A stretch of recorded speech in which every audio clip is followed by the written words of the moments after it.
Yo, what's up mga boss? Boss D pa rin to. Sus, kagwapo sa ministyo. Pagpuko ka gido, marama yun lang ako. Pagpuro, taliw-tiw ka yung white. So, yun mga boss. O ngayon, papakita ko yung full process pag-open bail natin mga boss. Actually, hindi talaga to ganun kadali. Pero, kailangan ng konting tiyaga. Tsaka, diskarte ba? Tugma siguro.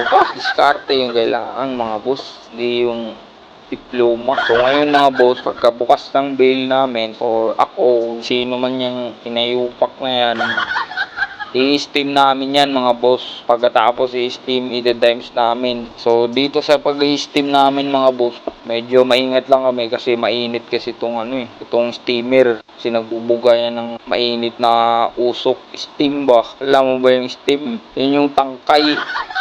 Kaya di rin biro-biro yung tapos babaratin lang ng mga unipunggol na mga.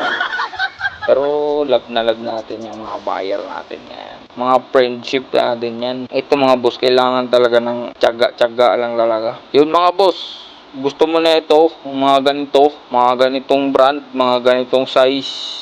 Comment ka lang kung taga saan ka o di kaya mag-message ka. Dito, direct message ka para i-textmate kita.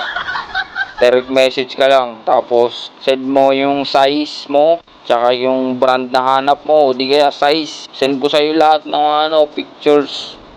Ang pasok sa size mo. Tapos yun na. Ship na natin pag nagustuhan mo yung item or yung product. Nagsiship tayo. Luzon, Visayas, Mindanao. Kahit nga hanggang Sabah. Hindi kaya dun sa may doon banda sa may China. So yun mga boss, PM mo lang ako, huwag maya, kapal yung mukha natin lahat. Hanggang dito na lang ako mga boss, no? Kasi kung makikita nyo, ang init-init talaga. Parang makakalbo na ako nito sa kainit. Bago ako umalis, magugul-gul muna ako.